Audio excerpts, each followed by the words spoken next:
جزاک اللہ۔ یہ تھے حضرت پی محمد اسلم رضوی صاحب، جو قرآن و حدیث کی روشنی میں قبلہ مفتی صاحب کے علمی مقام کو بیان کرتے ہوئے جو اللہ رب العزت کی طرف سے انعامات عالم دین پر ہوتے ہیں ان کا ذکر فرما رہے تھے، اور اسی کے ضمن میں آپ نے ایک فکر بھی دی ہے۔ اللہ رب العزت ہم سب کو بیداری عطا فرمائیں۔ ایک بات جو ان کی بات میں بطور حوالہ یا تائید عرض کرنا چاہتا ہوں، وہ یہ کہ قرآن مجید کے حاملین قرآن کے باب میں یہ حدیث آتی ہے کہ ان کا حال یہ ہوگا کہ کہا جائے گا کہ تو پڑھتا جا اور منزلیں چڑھتا جا۔ اس کیفیت کو الفاظ حدیث میں حال المرتحل کہا ہے۔ علامہ ملا علی قاری رحمۃ اللہ تعالی علیہ نے مرقات کے اندر بیان فرمایا ہے، یہ مسلسل ہے۔ اب یہاں پر حضور نبی کریم علیہ السلام نے جس حالت جس کیفیت کا ذکر فرمایا ہے، اس کیفیت میں یہ ہے کہ پڑھتا جا اور چڑھتا جا۔ ہمارا یقین، وجدان، ایمان یہ کہہ رہا ہے کہ قبلہ مفتی صاحب اور پیچھے کی گفتگو بھی جو ہو چکی ہے وہ یہ ہے کہ وہ پڑھتے جا رہے ہیں، چڑھتے جا رہے ہیں، نہ اس کی عطا کا کوئی ان کے پڑھنے میں کوئی رکاوٹ ہے، نہ اس کی عطا میں کوئی رکاوٹ ہے۔ قبلہ مفتی صاحب کے بہت اونچے منازل ہیں اور وہ مسلسل طے کیے جا رہے ہیں۔ میں اس مختصر سے وقت کو مد نظر رکھتے ہوئے بہت ہی احترام کے ساتھ جسٹس ریٹائر منیر احمد مغل صاحب سے درخواست کروں گا آپ تشریف لائیں اور اپنے تاثرات بیان فرمائیں۔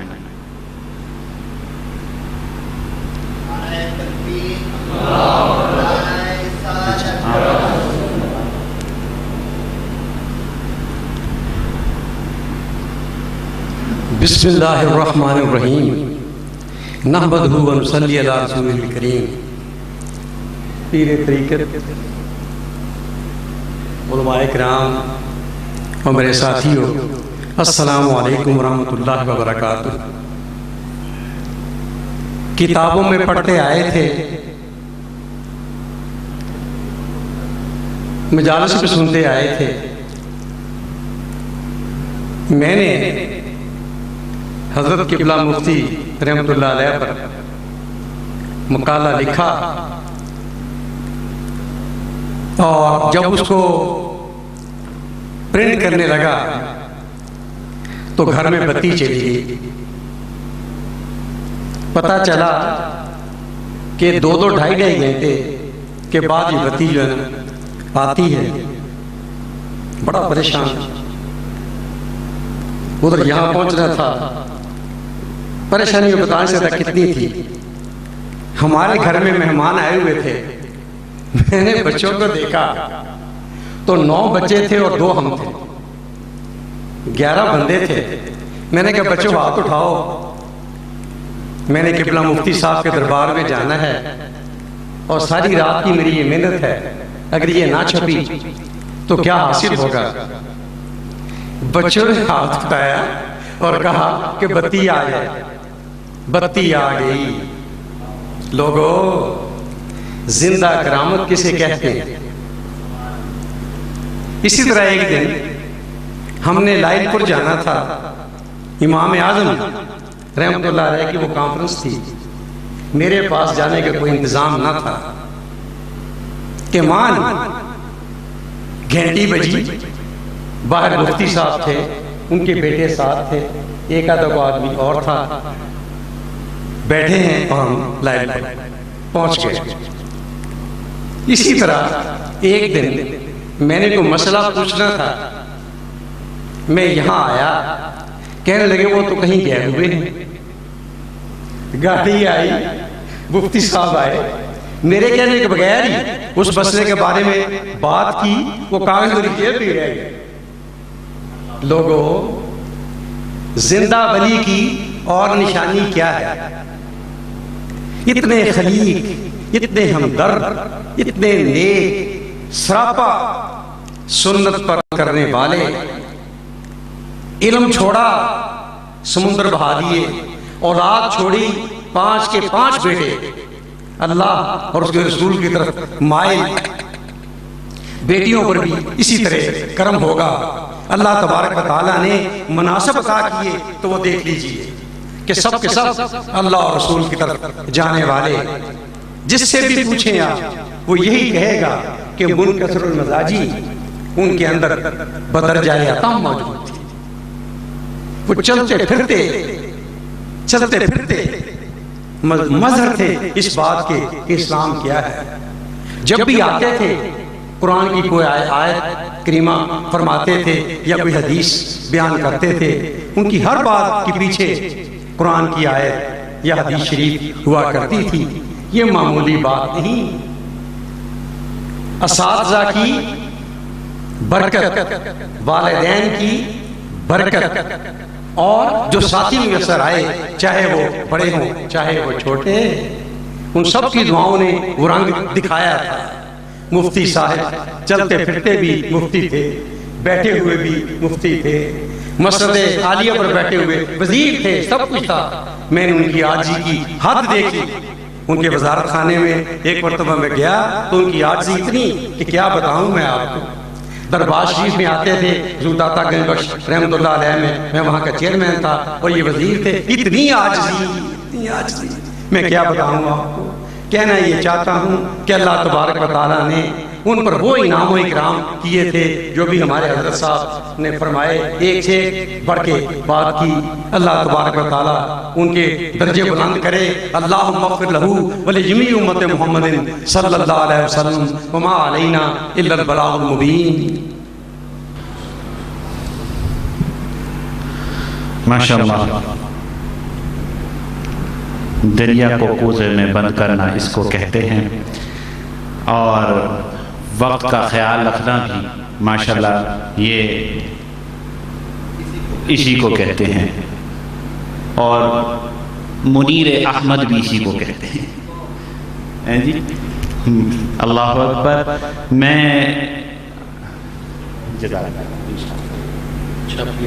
انشاءاللہ مقالہ ہے. حضرت مفتی صاحب کے بارے میں بہت کچھ کہنا باقی ہے، اور انشاءاللہ جب تک یہ سانسیں ہیں، چونکہ یہ زندگی مفتی صاحب کے کا بہت بڑا پر مفتی صاحب کا ہی احسان ہے. اور ابھی 2 نظموں میں نے وہ باتیں کچھ کہہ بھی دی ہیں. علم کا کیشور، ہرائت کا شناور، مفتی غلام سرور. آپ کے حوالے سے میں گفتگو کے لیے دعوت دیتا ہوں آج کے صدر محفل حضرت پیر سید انوار الحسن شاہ صاحب کاشف الگیلانی صاحب سے، خانقاہ ورشہ شریف خوشاب.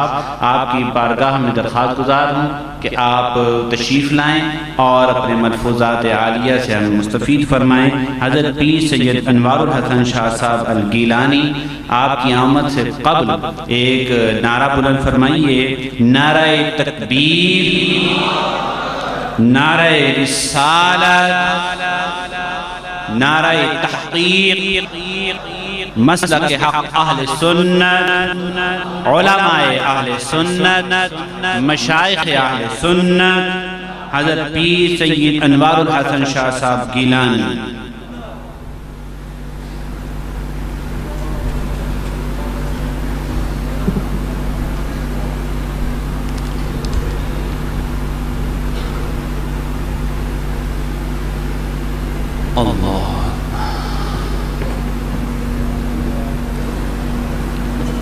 الحمد لولیہ والصلاة والسلام علی نبیہ وعلی آلہ واصحابہ المتعدمین بعذابہ. اما بعد فاعوذ باللہ من الشیطان الرجیم. بسم اللہ الرحمن الرحیم. قال اللہ تبارک و تعالی فی القرآن المجید والفرقان الحمید. ممن خلقنا امت یحیون بالحق وبہ یعدلون. صدق اللہ مولانا العظیم. قال اللہ تبارک و تعالی فی شان حبیبہ مخبرا و آمرا. ان اللہ و ملائکتہ یصلون علی النبی یا ایھا الذین آمنوا صلوا علیہ وسلموا تسلیما. بآواز بلند آپ نے ماحول بالکل سننے والا نہیں بنایا ہوا، بآواز بلند درود پاک پڑھیں. الصلاۃ والسلام علیک یا رسول اللہ وعلی آلک واصحابک یا حبیب اللہ. الصلاۃ والسلام علیک یا امام القبلتین وعلی آلک واصحابک یا جد الحسن والحسین. رب شرح لی صدری ویسر لی امری وحلل عقدۃ من لسانی یفقہوا قولی۔ انتہائی واجب الاحترام حضرات صاحبزادگان، محسن اہل سنت، سرمایہ اہل سنت، مصنف اہل سنت، حضرت علامہ مولانا مفتی غلام حسن صاحب قادری دامت برکاتہم العالیہ، اور میرے انتہائی محترم پرانے دوستوں میں جناب جسٹس منیر احمد مغل صاحب، سب سے پہلے تو میں کچھ عرض کرنے سے پہلے یہ جو میں نے کرسی منگوائی تو میں نے پہلے اجازت طلب کر لی۔ میری معذوری یہ تھی کہ میری صحت ٹھیک نہیں ہے، تو درد مندوں سے نہ پوچھو کہ کدھر بیٹھ گئے، درد مندوں سے نہ پوچھو کہ کدھر بیٹھ گئے، ان کی محفل میں غنیمت ہے جدھر بیٹھ گئے۔ دید سے غرض ہے یہاں کام تکلف کا نہیں، خواہ ادھر بیٹھ گئے خواہ ادھر بیٹھ گئے۔ لہٰذا اس محفل میں آ جانا ہی بہت بڑی سعادت ہے۔ بیٹھنے کو آپ نہ دیکھیں، ہماری حالت زار کو دیکھیں۔ مجھے یہ دعوت بوسیلہ جناب مفتی صاحب اتفاقاً ملی، وہ اتفاقاً ملے تھے ہم دونوں، حادثاتاً بچھڑ گئے دونوں۔ اور عجیب بات ہے کہ میں 2-3 دن یہ سوچتا رہا کہ مجھے یہ جو دعوت ملی اس کے پیچھے محرکات کیا ہیں۔ تو ہم چونکہ روحانی دنیا کے لوگ ہیں اور ہمیں پتا ہے کہ دل کو جب دل سے کوئی راہ ہوتی ہے اور محبت بے لوث ہو جاتی ہے اور اس میں کوئی غرض باقی نہیں رہتی سوائے محبت کے، سوائے دیکھنے کے، سوائے ملنے کے، تو وہ محبت کوئی عام بالکل خام نہیں ہوتی، بلکہ وہ اللہ کی محبوبیت کا مقام حاصل کر لیتی ہے۔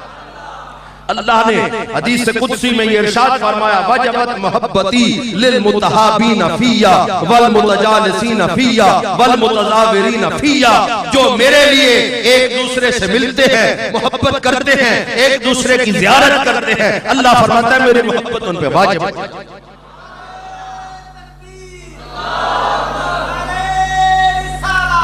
اب یہ عجیب بات ہے کہ حضرت قبلہ شیخ القرآن والحدیث جامع المعقول والمنقول حضرت علامہ مولانا مفتی غلام سرور قادری صاحب رحمت اللہ تعالیٰ علیہ سے میری جو قلبی وابستگی تھی، میں نے قبلہ صاحب کو عرض کیا اس دن جب یہ غریب خانے پہ آئے، میں نے کہا آپ تو سمجھے ہوں گے کہ مفتی صاحب اور مجھ میں کوئی تعارف نہیں ہے، حالانکہ بارہا ملاقاتیں ہوئی اور جب بھی ملاقات ہوئی وہ محبت سے ہوئی، پیار سے ہوئی، شفقت سے۔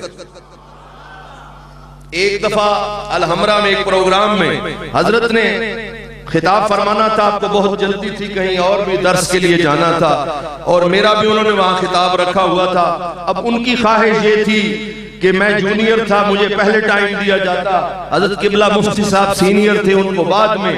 تو میں نے عرض کی حضرت ایک کام رہ سکتا ہے، یا وہ چھوڑ دیں یا یہ چھوڑ دیں۔ کہنے لگے آپ یہاں بیٹھے ہیں، میں وہ چھوڑ دیتا ہوں، یہ نہیں چھوڑتا۔ تو میں نے کہا مہربانی، جب آپ نے خطاب شروع کیا تو جو آیت کریمہ میں نے پڑھ کے اس کا ایک حصہ بیان کیا تھا تو کھڑے ہوئے تو فرمانے لگے شاید صاحب نے دوسرا حصہ میرے لیے چھوڑ دیا ہے۔